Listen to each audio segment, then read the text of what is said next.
Good evening, everyone. Welcome to the NCREC nursing classes.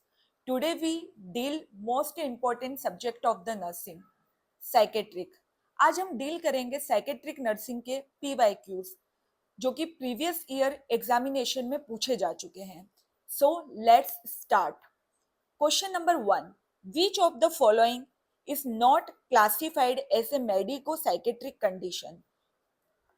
यहाँ question में दो चीजों पे हमें हाईलाइट करना है, not and medico psychiatric condition. Option number A agitated depression, option number B angina, option number C insulinoma, option number D hyperthyroidism. सबसे पहले क्वेश्चन हमें पूछ रहा है कि इनमें से इन चारों ऑप्शन में कौन सा वो medical condition medico psychiatric condition नहीं है. सबसे पहले हमें पता होना चाहिए कि medico psychiatric condition psychiatric word होता क्या है. बेसिकली दो चीजों से मिलके बना हुआ है मेडिको एंड साइकेट्री. मेडिको का मतलब वो सारी डिजीज कंडीशन जिसको हम ट्रीट करते हैं, ट्रीटमेंट के दौरान हमें साइकेट्रिक सिम्टम देखने को मिलते हैं, उसे बोलते हैं हम मेडिको साइकेट्रिक कंडीशन. यहाँ पे हमें चार ऑप्शन दिए हुए हैं, उनमें से एक ऑप्शन ऐसा है जिसके हमें कोई भी साइकेट्रिक सिम्टम शो नहीं होंगे, ऐसी कोई मेडिकल कंडीशन नहीं है.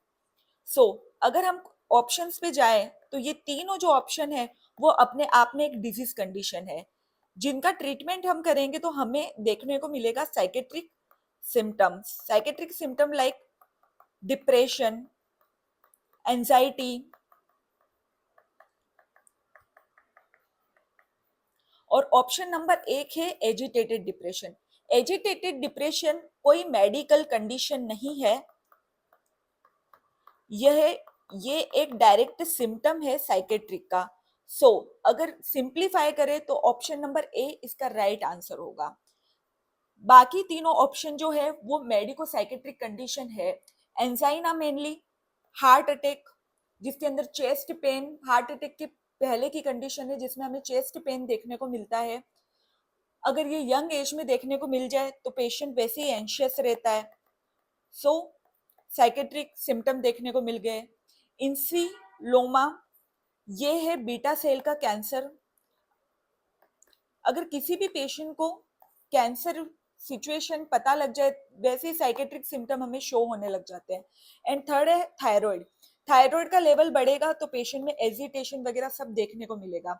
ऑप्शन नंबर ए यहाँ पे क्लियर आंसर है. ये एजिटेटेड डिप्रेशन कोई भी मेडिकल कंडीशन नहीं है, ये खुद ही अपने आप में एक साइकेट्रिक सिम्टम है. और यहाँ हमें क्वेश्चन में भी यही पूछा गया है कि इसमें से कौन सी मेडिको साइकेट्रिक कंडीशन नहीं है. एजिटेटेड डिप्रेशन का मतलब पेशेंट खुद डिप्रेस्ड है लेकिन वो साथ में एजिटेटेड भी है, जितना रूटीन वर्क है वो कर पा रहा है लेकिन उसे एक प्रॉपर वे में नहीं कर रहा है. इसका answer A is correct answer for this question. I hope you understand the question. Let's move to the next question. Next question. Which of the following is considered under acute neuropsychiatric complication of AIDS? Option number A, delirium. Option number B, AIDS dementia. Option number C, organic hallucinosis. Option number D, organic personality disorder. Question में हमें पूछा है acute neuropsychiatric complication of AIDS. जैसा कि हम जानते हैं कि एड्स एक सिंड्रोम है एक्यूट जिसके अंदर मल्टीपल सिस्टम इन्वॉल्व होते हैं एंड धीरे धीरे हमारी इम्यूनिटी लॉस होने लगती है. अब चारों ऑप्शन जो हमें दे रखे हैं चारों ही इसके कॉम्प्लिकेशन है लेकिन इसने यहाँ पे वर्ड डाल दिया है एक्यूट. एक्यूट का मतलब होता है सडन ऑनसेट, यानी ये एक ऐसा सिम्टम है जो कि हमें तुरंत देखने को मिल जाएगा. और बाकी के जो हैं वो होते हैं क्रॉनिक जो कि टाइम के साथ हमें देखने को मिलेंगे. अगर हम एड्स का ट्रीटमेंट ले रहे हैं तो हमें तुरंत एड्स डिमेंशिया देखने को नहीं मिलेगा, ये क्रॉनिक कॉम्प्लिकेशन है इसका. डिमेंशिया का मतलब होता है मेमोरी लॉस. ऐसा तो नहीं है कि अगर पेशेंट एड्स का आ रहा है और हम उसको ट्रीट कर रहे हैं और विद इन 1 सेकेंड के अंदर उसका मेमोरी लॉस हो गया, तो ऑप्शन नंबर बी इसका आंसर नहीं होगा क्योंकि ये क्रॉनिक कॉम्प्लिकेशन है. ऑर्गेनिक हेलुसिनेशन कोई चीज प्रेजेंट नहीं होती है लेकिन पेशेंट फिर भी उसको एज्यूम कर रहा है। सो एड्स वाले पेशेंट में ये क्रॉनिक कॉम्प्लिकेशन है जो कि बाद में देखने को मिलेगा जब डिजीज कंडीशन बहुत सीवियर हो जाती है तब। एंड थर्ड है ऑर्गेनिक पर्सनालिटी डिसऑर्डर। कंटिन्यूएशन में अगर पेशेंट ट्रीटमेंट करता है तो वो खुद इतना एंशियस हो जाता है कि उसको पर्सनालिटी डिसऑर्डर, बिहेवियर प्रॉब्लम सब देखने को मिलती है। सो बेसिकली ये तीन ऑप्शन जो हैं वो है इसका क्रॉनिक कॉम्प्लिकेशन। एंड हमें क्वेश्चन में डायरेक्टली पूछा गया है कि एक्यूट सडन ऑनसेट हमें कौन सा देखने को मिलता है, तो इसका आंसर होगा डिलीरियम। डिलीरियम का मतलब होता है कॉन्शियसनेस का डिसऑर्डर है ये। क्लाउडिंग ऑफ कॉन्शियसनेस वगैरह सब देखने को मिलेगी। तो एड्स का एक्यूट कॉम्प्लिकेशन डिलीरियम है, बाकी के तीनों ऑप्शन इसका क्रॉनिक कॉम्प्लिकेशन है। सो सम टाइम ऐसे ही वर्ड्स के बेसिस पे हमें क्वेश्चन को सॉल्व आउट करना है। Let's move to the next question. हाँ, the no not me reaction in terminal patient is seen in which stage of death? Option A acceptance, B bargaining, C denial, D anger। Question पूछ रहा है कि कोई patient है, उसको terminal इल है वो, देन उसको जैसे कोई कैंसर का पेशेंट हो गया, पैनक्रियाटिक, हम एग्जांपल ले लेते हैं कि पेशेंट को पैनक्रियाटिक कैंसर है और उसे टर्मिनल इल यानी कि तुरंत पता चला है कि भाई मुझे कैंसर है, एंड पेशेंट का रिएक्शन है नो नॉट मी। सो ये किस फेज में देखने को मिलेगा? सो आप बेसिकली चारों ऑप्शन पढ़ के आपको पता चल गया होगा। ये रोज कुबलर रोज का डाबडा है जो मेनली किसी भी डिजीज कंडीशन को एक्सप्लेन करने के लिए दिया गया है। कुबलर रोज ने दिया था ये, और ये चारों ऑप्शन है हमारे डाबडा के। डाबडा की फर्स्ट स्टेज आती है डिनाइल, सेकंड आती है एक्सेप्टेंस, सेकंड आती है एंगर, सॉरी,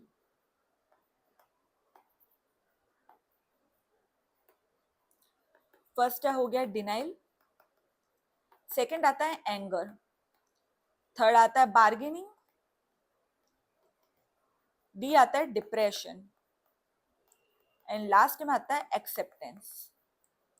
सो यहाँ पेशेंट का रिएक्शन है नो नॉट मी, यानी पेशेंट को कोई डिसीज आइडेंटिफाई हुई है एंड वो मना कर रहा है कि ये रिपोर्ट मेरी है ही नहीं, ये चेंज हो गई है। सो डिनाइल मोड पे रहना इससे बोलते हैं कि रियलिटी को एक्सेप्ट ही नहीं करना, नहीं मेरा नहीं है ये। सेकंड आता है एंगर, जब उसे रियलाइज होता है तो वो एंग्री हो जाता है या हाइपर एक्टिव हो जाता है कि ये ऐसे कैसे हो सकता है, ये वो।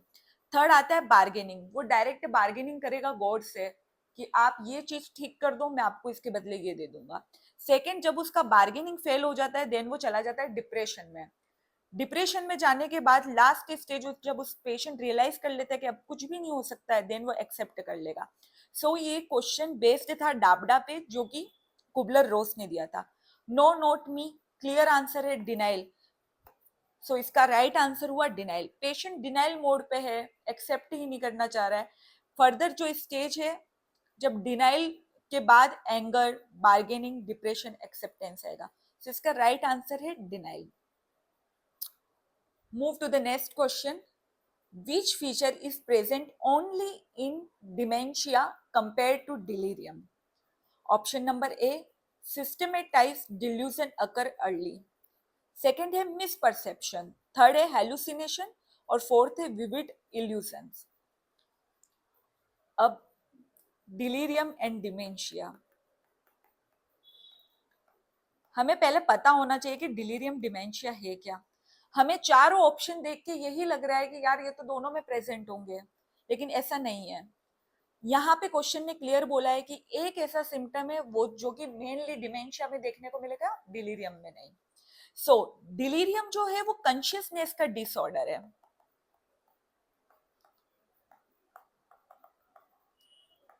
मेनली इसके अंदर क्लाउडिंग ऑफ कॉन्शियसनेस देखने को मिलती है।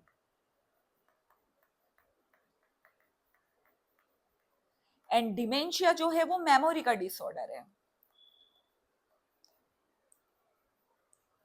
डिलीरियम है एक्यूट ऑनसेट होता है, और डिमेंशिया क्रोनिक एंड प्रोग्रेसिव है।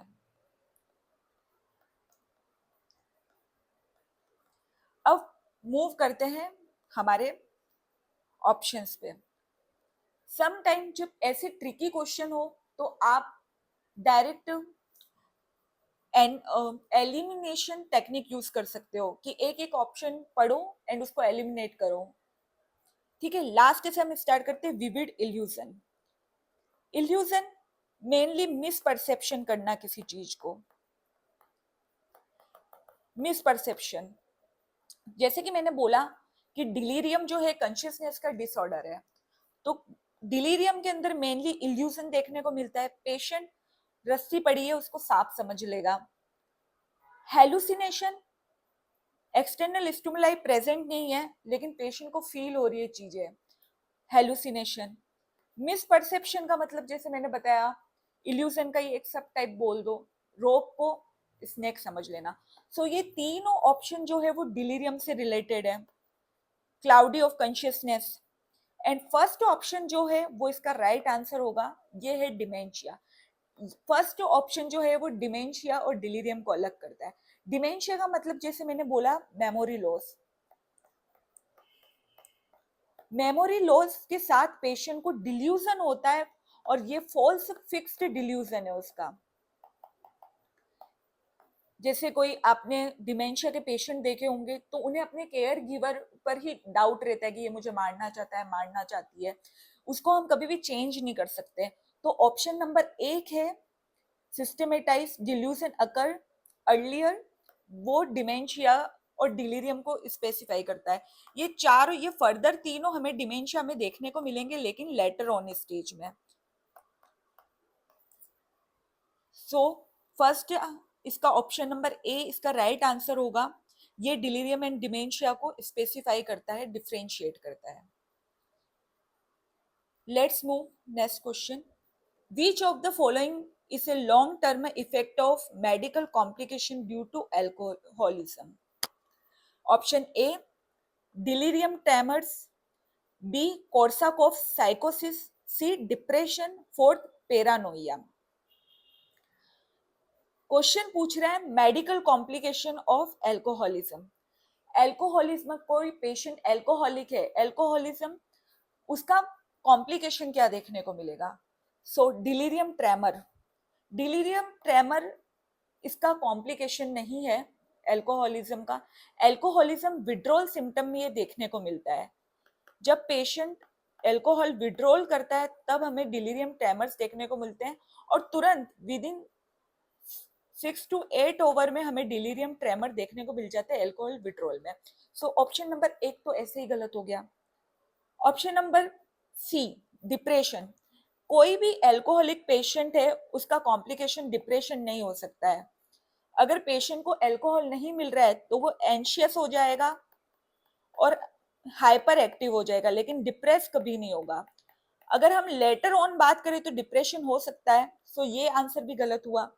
पेरानोइया, पेरानोइया एल्कोहलिज्म का कॉम्प्लिकेशंस नहीं है। कॉम्प्लिकेशन वो होते हैं जो कि हमें लॉन्ग टर्म यूज करने के बाद देखे जाते हैं। पेरानोइया का मतलब होता है डाउटफुल। जो एल्कोहलिक पर्सन है वो हमेशा डाउटफुल ही रहता है, शक करेगा सब पे कि इसने ये किया है, इसने मेरी दारू छुड़वा दी, ये वो। सो ये तीन ऑप्शन गलत हुए। एंड कॉम्प्लिकेशन, मेडिकल कॉम्प्लिकेशन है कोर्साकॉफ साइकोसिस।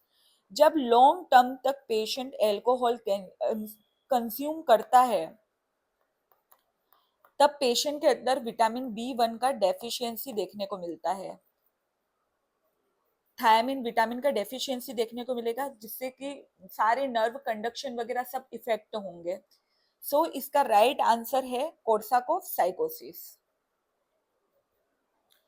सो क्वेश्चन के अंदर ही समटाइम आंसर छुपा हुआ रहता है, हमें बस टॉपिक को अच्छे से समझना है कि क्वेश्चन बोलना क्या जा रहा है, ऑप्शन को इलाबरेट करना है. सो इसका राइट आंसर हो गया बी, कोर्साकॉफ साइकोसिस. Move to the next question. The omega sign is commonly observed in which condition? Option A, anxious patient, B, deluded patient, C, negativistic patient, D, depressed patient. सबको पता है omega sine क्या होता है. Omega sine जो कि mainly हमें देखने को मिलता है डिप्रेसिव पेशेंट में. डायरेक्ट क्वेश्चन पूछा जाता है, हमारे आईब्रोज के बीच का जो ग्लैबेला पार्ट है वहां पे हमें ओमेगा साइन जैसे रिंकल्स देखने को मिलेंगे. जो लॉन्ग टाइम डिप्रेशन में है पेशेंट, उनमें ये इजीली देखने को मिल जाता है. सो डायरेक्ट क्वेश्चन है जिसका ये डायरेक्ट आंसर है. एंशियस पेशेंट में कोई साइन नहीं दिखने को मिलता है. जो एंशियस है उसके फेशियल एक्सप्रेशन से ही आप पता लगा सकते हो कि यार ये एंशियस है. डिल्यूडेड पेशेंट, जिसको डिल्यूजन है, फॉल्स फिक्स बिलीव है, उसके लिए कुछ भी सिम्टम नहीं होता है, वो सारी उसकी थॉट रिगार्डिंग प्रोसेस होती है.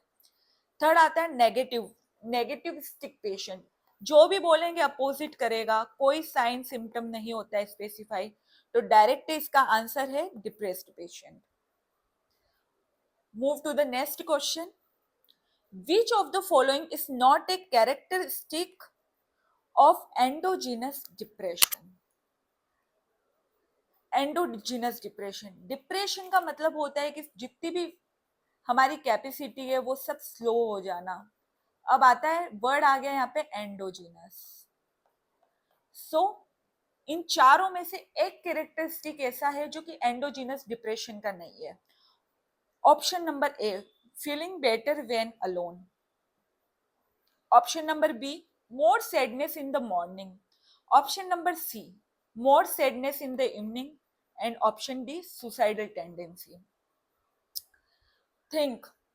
अब आप में से कई लोग ऐसे होंगे जो कि ऑप्शन ए को टिक करके आएंगे, ये फीलिंग बेटर व्हेन अलोन ये आंसर है ही नहीं, क्योंकि वर्ड ही इसने दे दिया एंडोजीनस. एंडोजीनस डिप्रेशन की बात करती हूँ पहले मैं.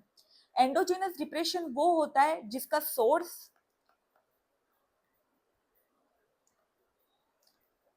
एंडोजीनस डिप्रेशन वो होता है जिसका जो सोर्सेस है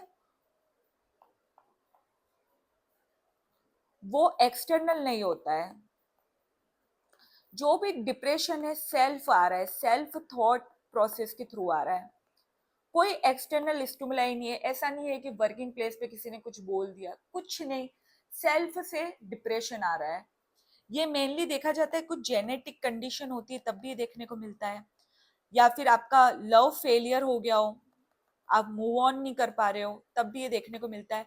बेसिकली एंडोजीनस का मतलब होता है कोई भी एक्सटर्नल फैक्टर रिस्पॉन्सिबल नहीं है, जो भी है आप खुद सेल्फ रिस्पॉन्सिबल हो. So feeling better when alone.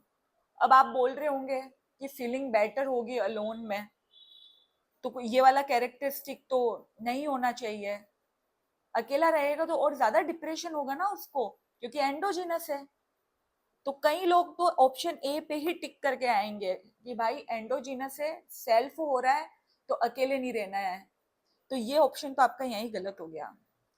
Endogenous depression है, सेल्फ डिप्रेशन है पेशेंट को, लेकिन फीलिंग बेटर व्हेन अलोन, हाँ, ये इसके अंदर देखा जाता है. अगर पेशेंट को अकेला रहना पसंद होता है जिससे कि उसका डिप्रेशन थोड़ा कम होता है, क्योंकि वो सोशली आइसोलेटेड हो जाता है, तो ये तो एंडोजीनस डिप्रेशन में देखने को मिलता है. पेशेंट अगर एंडोजीनस डिप्रेशन का है तो वो अकेला ही रहना पसंद करेगा. More sadness in evening, more sadness in morning. Endogenous depression का पेशेंट है, उसको मॉर्निंग में ज्यादा सैडनेस देखी जाती है, क्योंकि वो अर्ली अवेक हो जाता है. अर्ली अवेक होगा मॉर्निंग में, उसकी स्लीप साइकिल प्रॉपर रहेगी, लेकिन मॉर्निंग में वो जल्दी अवेक हो जाएगा. अब अवेक हो जाएगा तो सारे थॉट प्रोसेस ट्रिगर करेंगे, तो मॉर्निंग में सैडनेस बहुत ज्यादा देखने को मिलती है. ये भी देखा जाता है. मोर सैडनेस इन इवनिंग अपोजिट है, यही इसका राइट आंसर है कि इवनिंग में मोर सैडनेस नहीं देखने को मिलती है. ये जो सिम्टम है वो है एक्सोजीनस डिप्रेशन का. एक्सोजीनस डिप्रेशन में पेशेंट जो होता है उसको स्लीप लेट आती है लेकिन वो स्लीप लेट, मॉर्निंग अवेक नहीं होता है पेशेंट। सो बेसिकली ये थर्ड ऑप्शन जो है वो है एक्सोजीनस डिप्रेशन का, एंड वही एंडोजीनस डिप्रेशन है, यानी सुसाइडल टेंडेंसी प्रेजेंट ही रहेगी।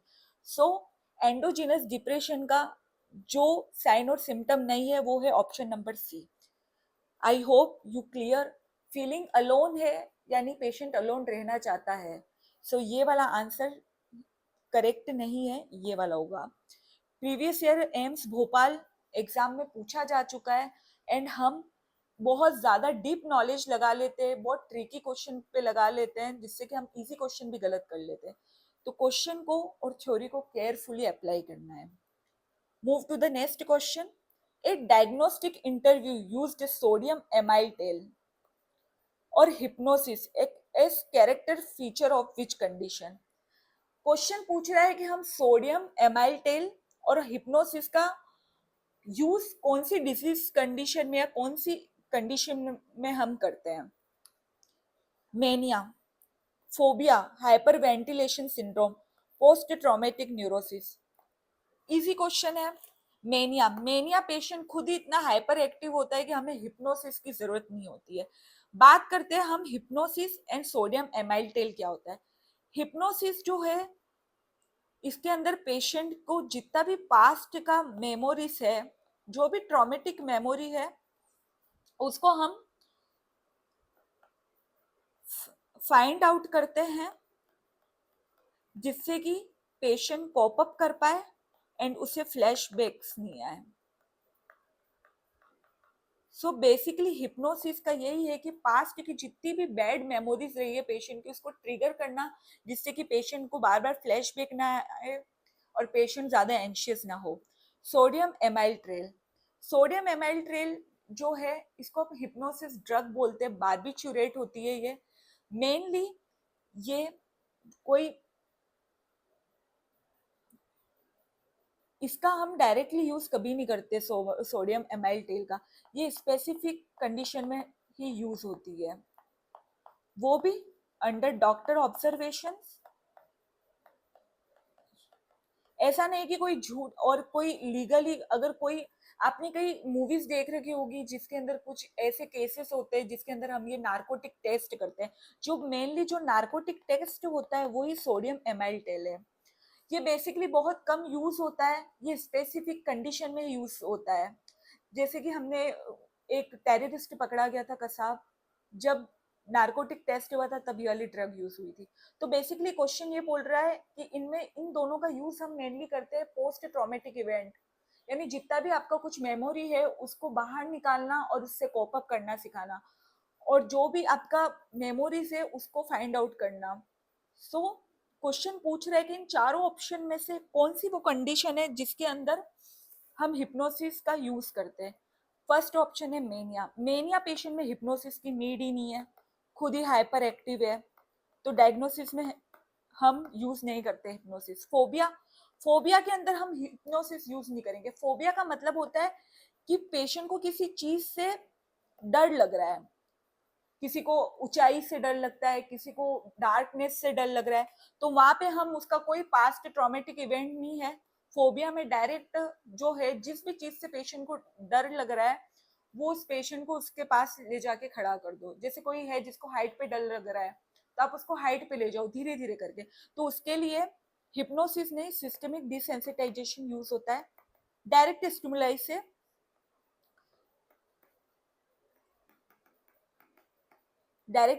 से हम कनेक्ट करवा देंगे, तो फोबिया भी इसका आंसर नहीं। Hyper ventilation syndrome, hyper ventilation syndrome का मतलब होता है कि पेशेंट के कुछ मेमोरीज हैं, वो पेशेंट को पता है कि कुछ एंशियस मेमोरी है, जैसे कि किसी का लव फेलियर होता है तो वो हाइपर वेंटिलेट करने लग जाता है, उसका पास्ट मेमोरी प्रेजेंट है, सब कुछ है, और बस उसका वेंटिलेशन बढ़ जाता है एंशियसनेस की वजह से। तो इसके अंदर कोई हम हिप्नोसिस का यूज नहीं करते, इसके अंदर डायरेक्ट ऑटो एडमिनिस्टर करेंगे। सो क्वेश्चन नंबर सी भी गलत हुआ, ऑप्शन डी है पोस्ट ट्रॉमेटिक न्यूरोसिस। सो इसका राइट आंसर है post traumatic neurosis. Post trauma, दो वर्ड क्लियर है, पेशेंट का कुछ ट्रॉमा है पोस्ट में जिसको हम आइडेंटिफाई कर रहे हैं हिप्नोसिस के थ्रू एंड कोपिंग मैकेनिज्म का यूज करके पेशेंट को स्टेबल करेंगे. सो मेनली हिप्नोसिस का जो यूज है वो पोस्ट ट्रॉमेटिक न्यूरोसिस में किया जाता है. इसका राइट आंसर है पोस्ट ट्रॉमेटिक न्यूरोसिस. मूव करते हैं नेक्स्ट क्वेश्चन पे. The behaviour of A diabetic person who eats sweet regularly is an indication of A. Denial, B. Displacement, C. Dislocation, D. Fixation. Question कह रहा है एक diabetic person है जो कि डेली शुगर खा रहा है. सो इनमें से इन चारों में से वो कौन सा ऑप्शन है? इसके अंदर अगर हम देखें तो ऑप्शन ए और बी जो कि एक डिफेंस मैकेनिज्म है. डिनाइल, रिफ्यूज रियलिटी, मानो ही मत कि मुझे है शुगर और खाए जाओ. डिस्प्लेसमेंट, डिस्प्लेसमेंट का मतलब होता है कि अपना एंगर लेस पीपल पे निकालना. जैसे कि आप एक ऑफिस में काम कर रहे हो, बॉस ने डांट दिया, घर आके आप अपनी वाइफ या हस्बैंड को डांट दो, तो लेस पीपल पे निकालना अपना एंगर, वो डिस्प्लेसमेंट है. डिसलोकेशन, डिसलोकेशन कोई टर्म नहीं होता है. डिसलोकेशन का मतलब होता है कि आपका जो भी है आइडेंटिटी वो डिसलोकेट हो गई है. कोई स्पेसिफाइड टर्म नहीं है डिसलोकेशन. एंड फिक्सेशन, इस डायबिटिक पर्सन का कोई फिक्सेशन नहीं होता है जिससे वो ईट शुगर करे. तो ये भी कोई स्पेसिफाइड वर्ड नहीं है. इसका यूज करते हैं हम किसी भी मास्लो हायरार्की में साइकोसोशल, साइकोसेक्सुअल, साइकोसोशल जो थ्योरीज है उसके अंदर किसी स्टेज का फिक्सेशन हो जाए, कोई स्टेज फिक्स हो जाती है, तब फिक्सेशन वर्ड का यूज करते हैं. तो मेनली इसका option A denial right answer है. पूछा गया है डायबिटिक पर्सन है, कंटिन्यू शुगर खा रहा है, तो इसके अंदर कौन सा इंडिकेशन है? Option A denial. जो भी डायबिटिक पर्सन है वो ये मानने को ही रेडी नहीं है कि उसको डायबिटीज है और वो कंटिन्यू शुगर खाया जा रहा है, तो यहाँ पे डिनाइल डिफेंस मैकेनिज्म का वो यूज कर रहा है. डिप्लेसमेंट, डायबिटिक पर्सन और डिस्प्लेसमेंट का कोई लिंक नहीं है. डिस्प्लेसमेंट अपने आप में एक अलग डिफेंस मैकेनिज्म है. डिसलोकेशन पर्सनालिटी बेसिस है, इसका शुगर और डायबिटीज से कोई लेना देना नहीं है. एंड फिक्सेशन किसी भी स्टेज का फिक्स हो जाना फिक्सेशन के अंदर आएगा. Next move to the next question. Question number 10. The concept of self actualization, self actualization and 15 basic personality characteristic word described by. Question को ढंग से पढ़ना, क्योंकि आप में से कुछ लोग हैं जो कि ऑप्शन ए पढ़ते ही ए पे टिक करके आएंगे कि Maslow is the right answer. So read the question carefully.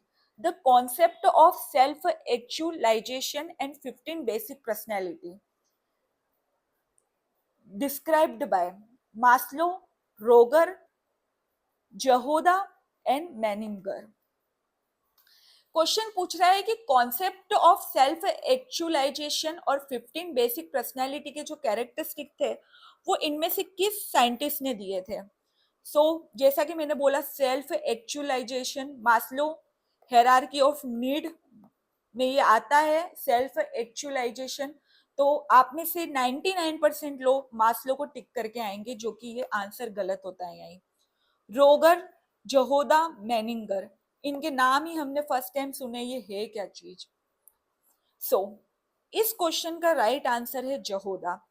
Basic है, क्लियर आंसर है, कुछ साइंटिस्ट के बारे में हमें पता होना चाहिए. अब मैं बात करती हूँ कि इसका आंसर मास्लो क्यों नहीं है. मास्लो जो है वो हायरार्की ऑफ नीड उन्होंने दिया था.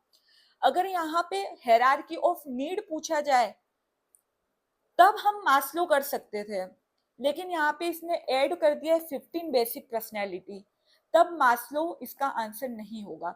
अगर हम ये 15 बेसिक पर्सनैलिटी वाले ऑप्शन को वर्ड को हटा दें, देन पूछे डायरेक्ट हमसे कि the concept of self actualization given by, then answer आएगा मास्लो. थर्ड है जहोदा. जहोदा ने दिया था concept of self actualisation.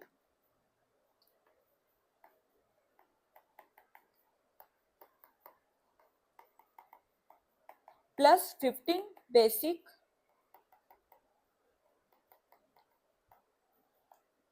Basic personality का प्रिंसिपल। सो इसका राइट आंसर है जहोदा।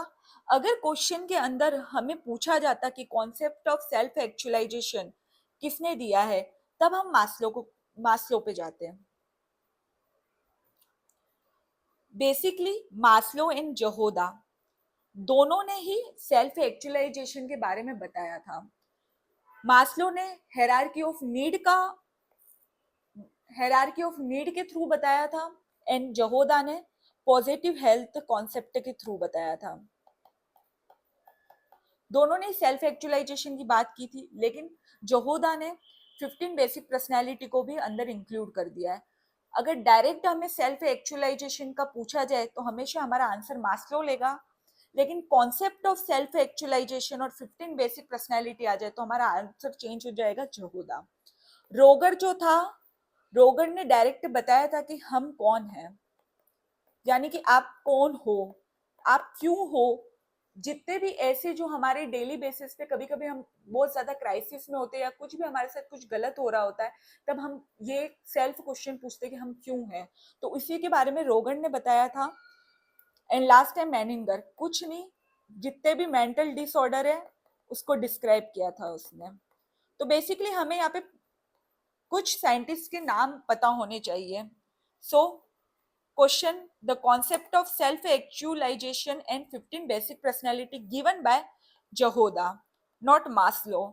मास्लो कब आएगा, जब हम हेरार्की ऑफ नीड की बात करेंगे तब इसका राइट आंसर मास्लो होगा, इसके पहले नहीं। तो इसका राइट आंसर है जहोदा। ट्रिकी क्वेश्चन है और प्रीवियस ईयर आ रखा है 2018 एम्स भोपाल में, तो मोस्ट इंपोर्टेंट क्वेश्चन भी हुआ। सो इसको इजीली आप फाइंड आउट करें। Move to the next question. ये आज की क्लास का लास्ट क्वेश्चन है।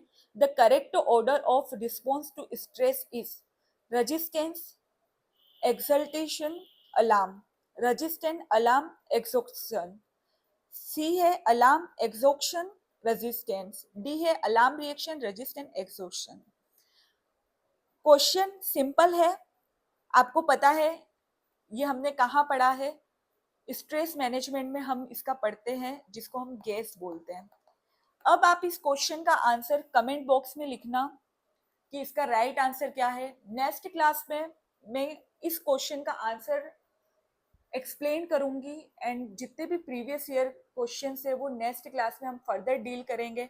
तब तक आप इस क्लास को अपने फेलो एस्पिरेंट के साथ शेयर कर दीजिए, लाइक कर दीजिए and hit the subscribe button, जिससे आपको ऐसे ही इंफॉर्मेटिव क्लासेस और देखने को मिले। So like, share and subscribe to Encrack. Thank you.